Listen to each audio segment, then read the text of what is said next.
He's just a spare paycheck. After our 15th anniversary, my wife told our son, "Your dad's only good for paying bills." 2 months after I vanished, she was begging neighbors for help, but I left her something she can't return. Our 15th anniversary dinner was at this upscale steakhouse where Nancy spent the whole time scrolling through Instagram instead of talking to me. Didn't think much of it then, just another night with the woman who supposedly loved me, right? The waiter brought out a cake I'd secretly ordered, and Nancy barely looked up, just mumbled something about watching her calories. I paid the $200 bill while she was in the bathroom, probably posting about her amazing night. Let that sink in. 15 years together, and I couldn't even get her full attention for one fucking meal that I paid for. Thing is, I've always been the provider. Worked my ass off for 15 years to give Nancy and our son Lucas everything they wanted. The house in the nice neighborhood, the yearly vacations, the SUV she demanded to replace every 3 years. All me. Meanwhile, Nancy worked part-time at a boutique, basically for the employee discount. Her entire paycheck went to her self-care. Mani-pedis, facials, highlights that cost more than my monthly car payment. I never complained. That's what a husband does, right? Provides for his family? I was proud I could give them a good life. Then came that Tuesday night. Lucas had a science project due, and I came home early to help him. Nancy didn't hear me walk in. I was heading to Lucas's room when I heard them talking in the kitchen. That's when she said it.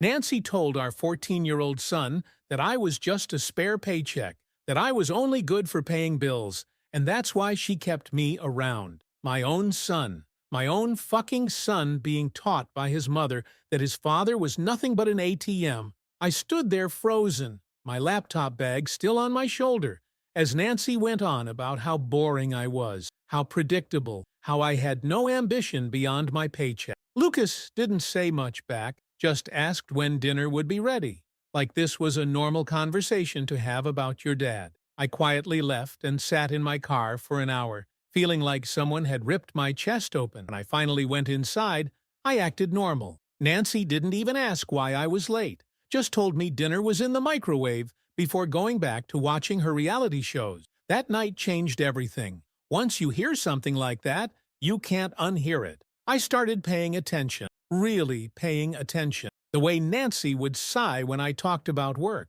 The way she'd roll her eyes at Lucas when I suggested family activities. The way she'd perk up only when I mentioned bonuses or raises. How she'd suddenly be affectionate when she wanted to buy something expensive. I started digging. Found credit card statements she'd been hiding. 6 credit cards I didn't even know existed.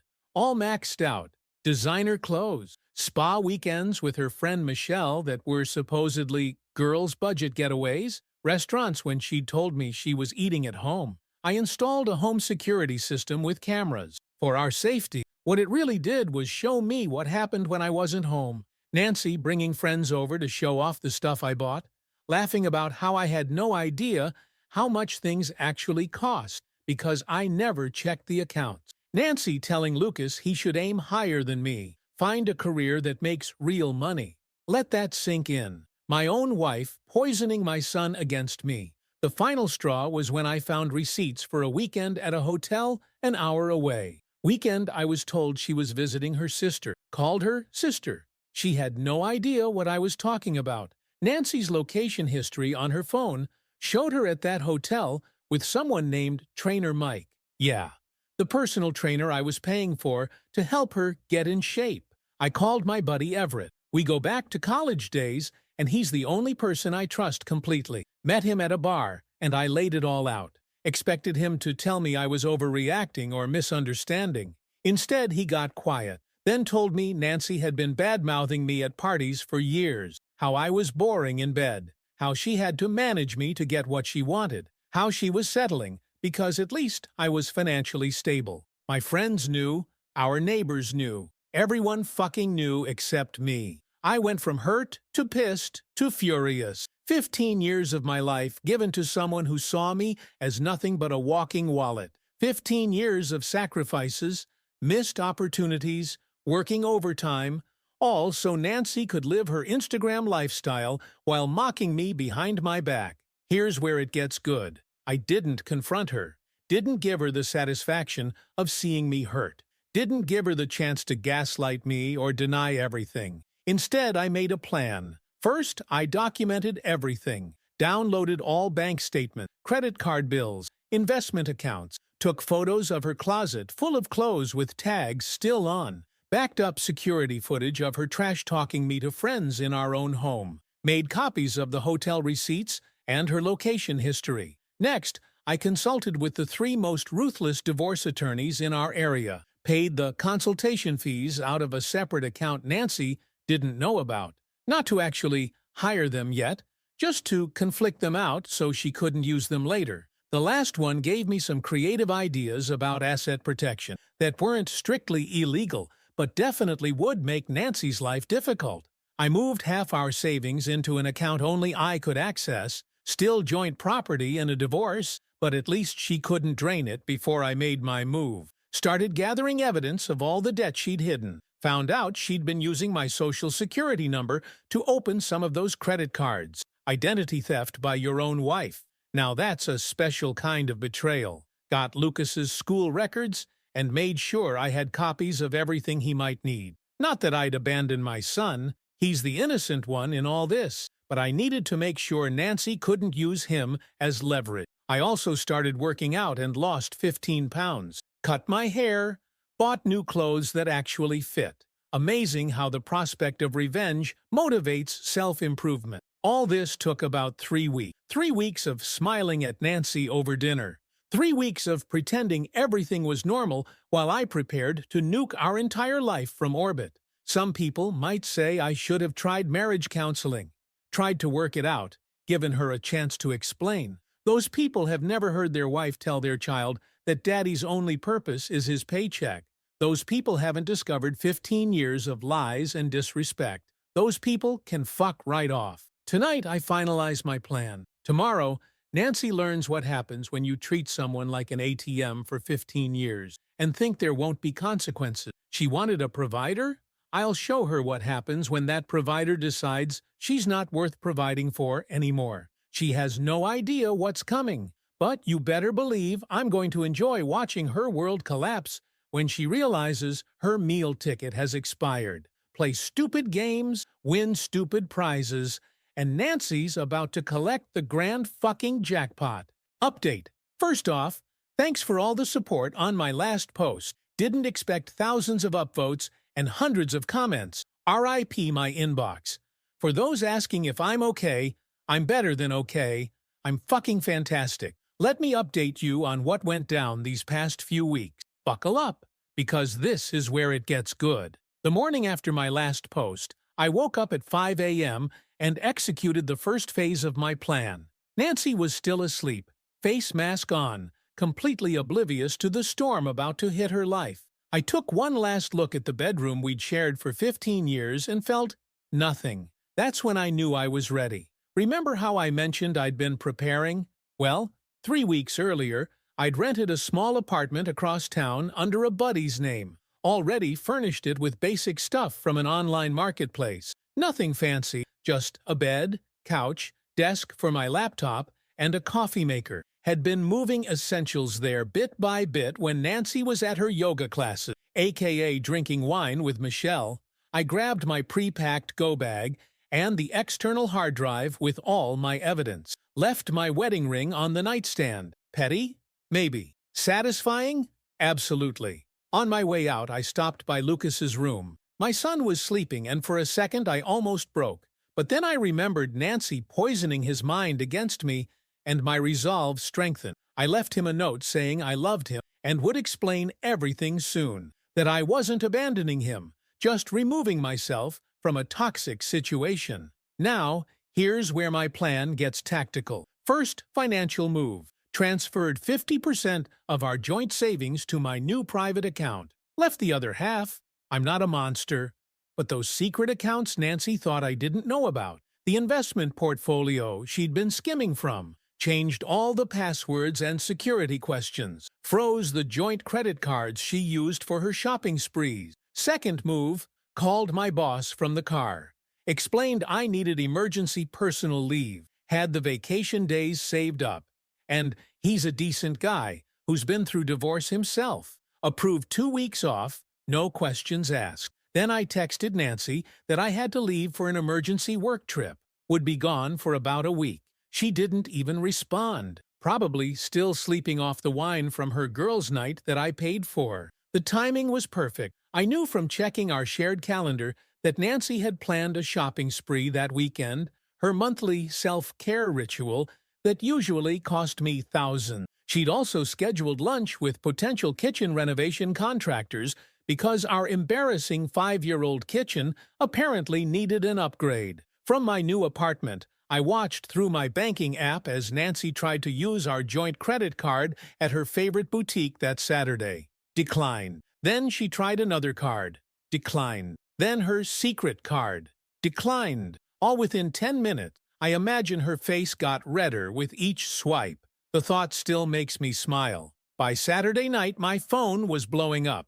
23 missed calls. 46 texts ranging from confused to panicked to furious. I didn't respond to any of them. Sunday morning, I checked our home security cameras through my phone. Nancy was frantically searching through my office drawers, probably looking for account statements or hidden cash. The look of confusion on her face when she couldn't find anything important was priceless. I'd cleaned everything out weeks ago. By Monday, she was calling my workplace. My boss, like the legend he is, told her I was unavailable in meetings and couldn't be reached. That bought me more time. Wednesday marked 1 week since I'd left. Nancy's texts had evolved from angry demands to worried questions to desperate pleas. She claimed she needed money for groceries, for Lucas's school supplies, for utilities. All bullshit.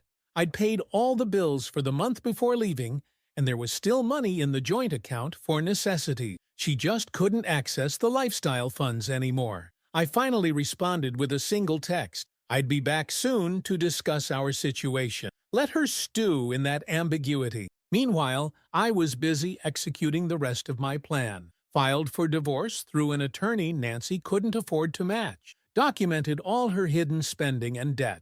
Set up automatic payments for Lucas's school expenses directly to the school, bypassing Nancy completely. But here's the masterstroke.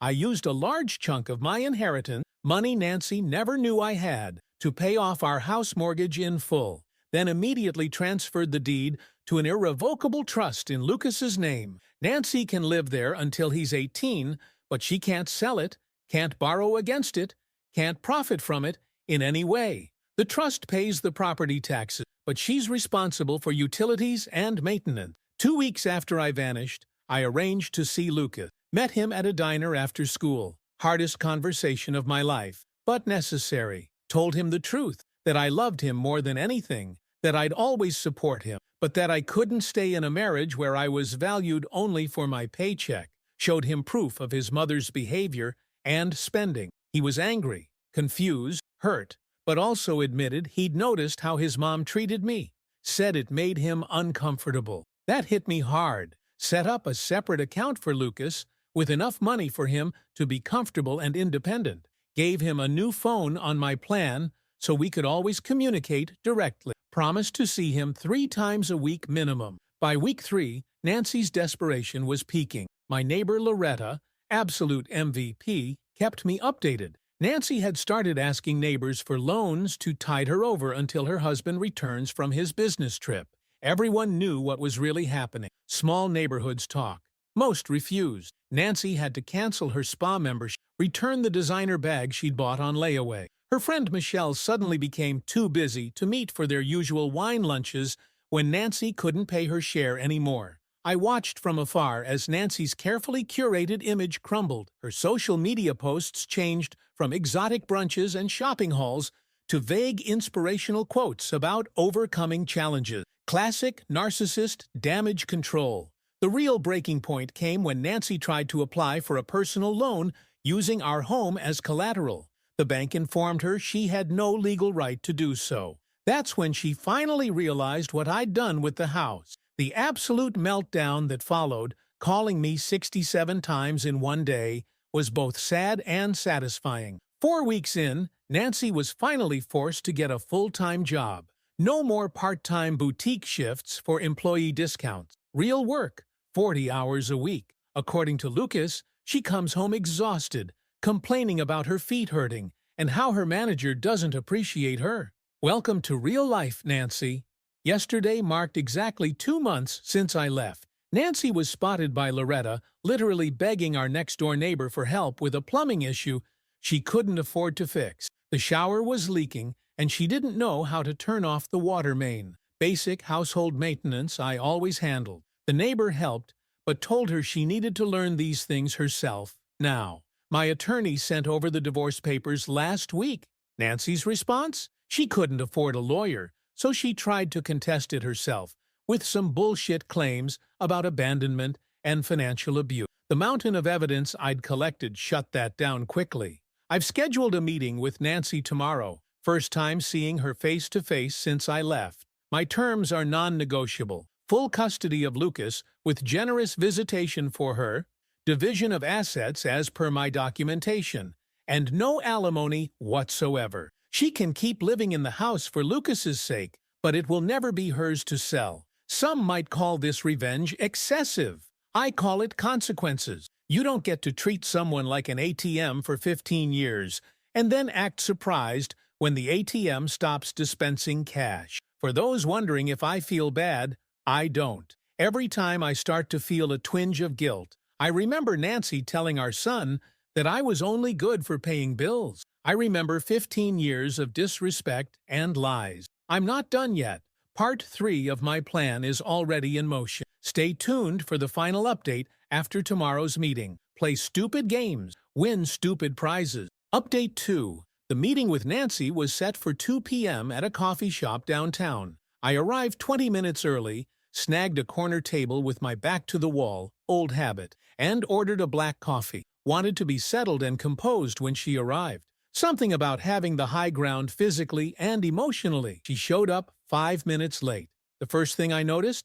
No designer purse, no fresh manicure. Hair pulled back in a messy ponytail instead of her usual blowout. Dark circles under her eyes, poorly hidden by drugstore concealer. 2 months of reality had already taken their toll. When she spotted me, her face did this weird transformation. First relief, then anger, then this fake smile I'd seen her use on people she wanted something from. The mask she'd worn for 15 years that I could finally see through. I stayed seated while she approached, didn't stand up, didn't hug her, didn't pull out her chair. Small power moves, but they matter. Let that sink in. After 15 years of jumping to serve her every need, I finally put myself first. She immediately launched into her prepared speech. How worried she'd been, how she didn't understand what was happening, how Lucas needed his father, how this little break had made her realize how much she valued our marriage. I let her talk, sipped my coffee, watched her face get increasingly frustrated at my lack of reaction. When she finally ran out of steam, I placed a folder on the table between us. Inside was every piece of evidence I'd collected. Screenshots of her trash-talking me to friends, bank records showing her hidden spending, photos of the hotel receipts from her training session, the security camera footage of her telling Lucas I was just a paycheck, and of course, the divorce papers. As she flipped through the pages, her face went from pale to red to almost gray. The performative tears dried up real quick. She started with denial, claiming the screenshots were fake. The receipts were for something else. I was misunderstanding everything. I just pulled out my phone and played the audio. Her voice crystal clear, telling our son that Daddy was only good for paying bills. That's when the mask fully dropped. Nancy switched from fake remorse to full rage in about 2 seconds. Started whisper shouting about how I couldn't do this to her, how I'd ruined her life, how everyone was asking questions she couldn't answer. Called me controlling, abusive, manipulative, the classic Darvo technique. Reddit taught me that term, BTW. I stayed calm, told her the terms of the divorce were non-negotiable, explained how the house trust worked. She could live there for Lucas's sake, but couldn't sell it or borrow against it. Told her about the child support I'd pay directly to Lucas's account that she couldn't touch. informed her that alimony was off the table given the documentation of her behavior and hidden assets. Her response? She threatened to tell everyone I was abusive, said she'd turn Lucas against me, claimed she'd drag out the divorce until I was bankrupt from legal fees. That's when I played my final card, slid my phone across the table, showing her the shared document I'd created. It contained every nasty text she'd ever sent about her friends, every mean comment she'd made about her parents, every lie she'd told to cover her spending, every manipulative thing she'd done to people in our social circle. Told her that if she contested the divorce terms or tried to alienate Lucas from me, this document would be shared with everyone in it, not as a threat, just as a natural consequence of her actions coming to light. She went completely silent. For the first time in 15 years, Nancy had nothing to say. When she finally spoke, it was to ask about money. How was she supposed to live? What about her credit card debt? Who would pay for the house repairs? The broken dishwasher? The yard maintenance? I simply reminded her that she had a job now, that adults pay their own bills, that this was what she had chosen when she decided I was nothing but a paycheck. The meeting ended with her storming out, mascara streaking down her face. Not from sadness, from pure rage that her meal ticket had expired.